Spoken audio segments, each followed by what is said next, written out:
Hai, saya Belinda binti Azmi 265300 akan memulakan perbicaraan kumpulan kami bagi tugasan kemahiran komunikasi kepengurusan untuk isu yang berlaku di organisasi kerja iaitu kemalangan di tempat kerja.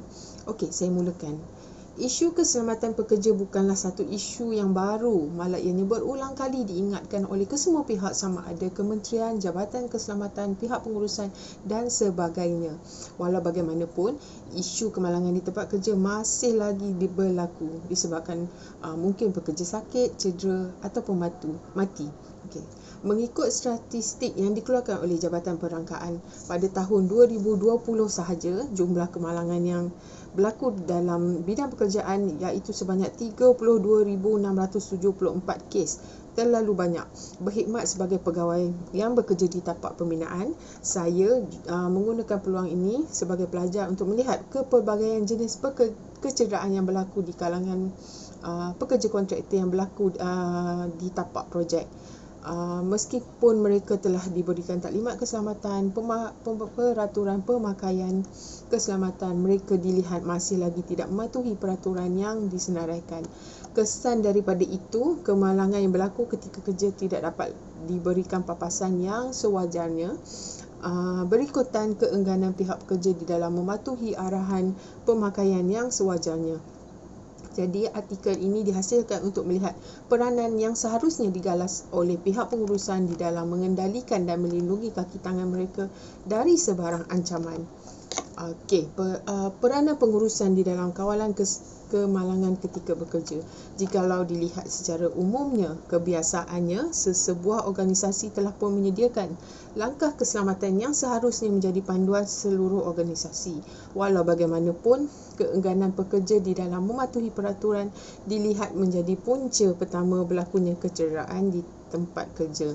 Oleh itu, situasi ini pastinya memberi cabaran kepada organisasi di dalam membendung kemalangan dan kecederaan yang berlaku. Di sinilah peranan seorang pengurus adalah diperlukan. Oleh itu, kaedah komunikasi yang berkesan dan bersesuaian perlu dirancang bagi memastikan pekerja memahami tujuan langkah keselamatan yang diambil di tempat kerja. Assalamualaikum dan salam sejahtera. Saya Muhammad Azmi bin Zulkarnain, nombor metrik 266644. Hari ini akan menerangkan mengenai model komunikasi kepengurusan. Setermin biasa dalam organisasi ialah perubahan itu sukar dan perubahan itu biasanya berlaku perlahan-lahan. Dalam situasi yang paling biasa, kebijakan pemimpin yang bertanggungjawab dan terlibat dalam membuat perubahan, organisasi tidak menyedari kerumitan membangunkan budaya berprestasi tinggi. Pemimpin boleh mendapat manfaat daripada mempelajari lebih lanjut tentang 3 tahap utama budaya organisasi untuk mendapatkan pemahaman yang lebih mendalam tentang sebab perubahan sukar bagi ramai orang. Model yang dibangunkan oleh Edgar Schein telah menerangkan 3 tahap budaya yang berbeza yang memberikan panduan kepada pengurusan di dalam membentuk satu budaya keselamatan di dalam kerja, di dalam organisasi. Mempunyai 3 lapisan ini dapat dilihat daripada aspek lapisan pertama yang memfokuskan kepada lapisan luaran. Lapisan kedua dikenali lapisan tengah dan ketiga adalah lapisan dalaman. Menerusi lapisan pertama, penekanan diberikan kepada pengurusan di dalam memahami terlebih dahulu budaya seseorang individu, budaya organisasi dan iklim organisasi. Bagi lapisan kedua pula, lapisan pertengahan terbahagi kepada 3 iaitu penyampai, penerima dan tujuan mesej disampaikan. Contohnya, jika pengurus tidak selesa bercakap di hadapan kumpulan besar, dia mungkin bercakap dengan orang yang dalam jabatan mereka secara peribadi tentang cadangan perubahan dasar. Berkomunikasi kerana mereka menikmati interaksi, mungkin sedikit bersosial untuk meningkatkan semangat. Lapisan ketiga pula iaitu lapisan terakhir, seseorang pengurus boleh berkomunikasi untuk memberikan maklumat, mungkin perubahan dalam dasar syarikat, atau mereka boleh berkomunikasi kerana mereka memerlukan maklumat untuk bertanya soalan kepada pekerja. Akhirnya, mereka boleh berkomunikasi untuk memujuk, katakan untuk memberi inspirasi kepada penerimaan peraturan baru. Assalamualaikum Terima dan salam sejahtera. Saya Asminta binti Hashim, matriks nombor 265928. Saya akan menjelaskan tentang kemahiran komunikasi. Kemahiran komunikasi terbahagi kepada 3. Yang pertama, salah satu cara paling berkesan untuk meningkatkan budaya keselamatan dan mencegah kecederaan adalah dengan mengoptimumkan komunikasi berkaitan keselamatan di seluruh organisasi. Malangnya, pekerja sering gagal untuk berkomunikasi apabila mereka memerhatikan tingkah laku yang berisiko walaupun mereka tahu ia sepatutnya dilaporkan. Terdapat beberapa kemahiran komunikasi yang boleh dilakukan oleh pihak pengurusan bagi menghadapi situasi. Yang pertama, kemahiran untuk mendengar. Tinjauan budaya keselamatan yang ditadbirkan oleh ratusan organisasi oleh Safety Performance Solutions Inc. menunjukkan 90% responden percaya pekerja harus memberi amaran kepada orang lain. Walau bagaimanapun, hanya 60% sahaja mengatakan mereka sebenarnya memberikan maklum balas kritikal ini. Ianya berlaku apabila berkenaan dengan keselamatan akan mewujudkan konflik interpersonal antara pekerja.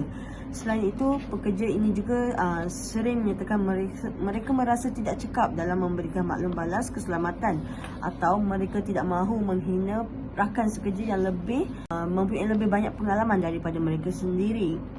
Untuk menerima maklum balas, pembetilan dengan berkesan pengurusan dan persekitaran semestinya harus mendengar secara aktif dan tidak mengganggu. Pengurusan juga harus kekal terbuka dan menerima dan jangan bersikap defensif. Akhir sekali, perlulah berterima kasih kepada individu yang memberikan maklum balas selain memberi amaran kepada rakan sekerja yang beroperasi berisiko. Adalah amat penting untuk memuji pekerja yang kerap melakukan kerja mereka dengan selamat. Ini memupuk budaya keselamatan yang lebih terbuka dan positif dan meningkatkan kemungkinan amalan kerja ini akan dilaksanakan dengan selamat pada masa hadapan. Yang kedua, iaitu pemilihan gaya komunikasi.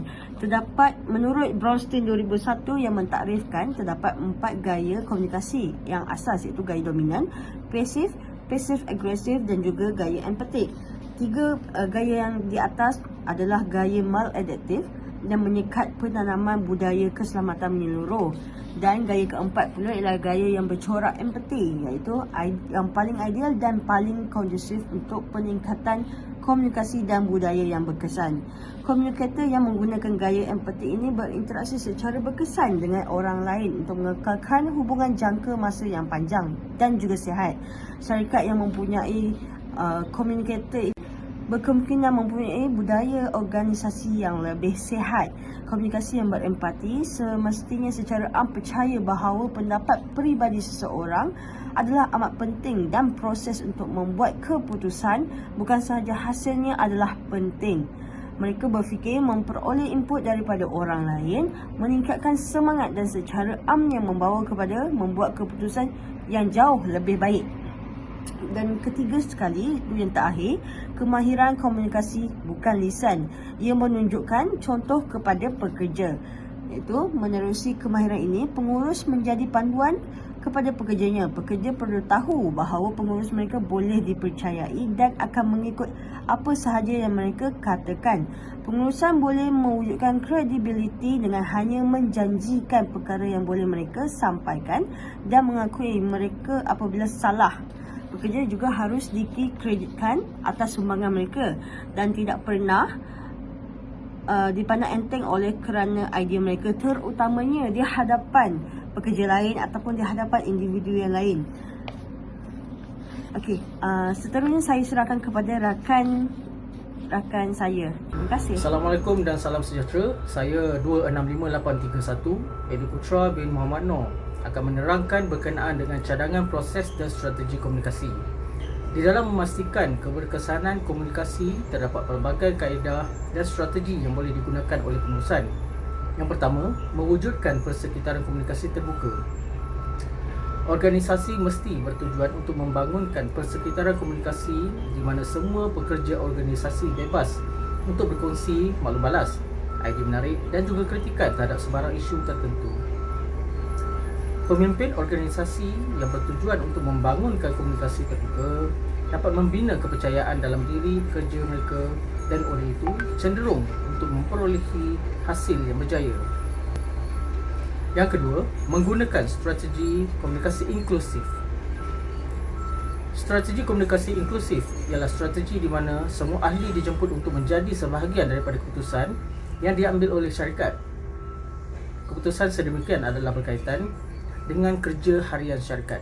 Ini menggalakkan pekerja menyampaikan idea yang lebih produktif dan kreatif untuk syarikat.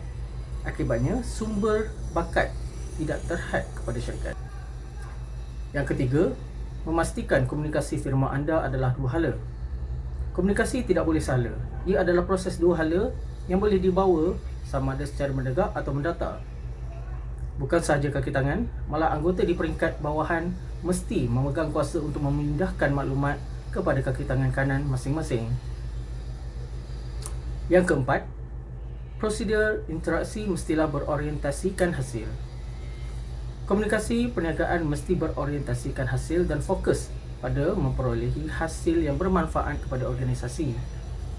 Organisasi mesti memahami dan memastikan untuk menyampaikan pekerja dengan langkah-langkah yang perlu untuk meningkatkan produktiviti perniagaan mereka. Yang kelima dan yang terakhir, penggunaan pelbagai saluran untuk memindahkan mesej. Untuk memastikan setiap ahli organisasi anda menerima mesej yang anda perlukan untuk menghantarnya melalui berbilang saluran. Beberapa saluran yang sangat berkesan untuk menghantar mesej ialah perbualan bersemuka, mesyuarat, siaran, memo, berinteraksi melalui telefon, fax dan email. Sekian, terima kasih.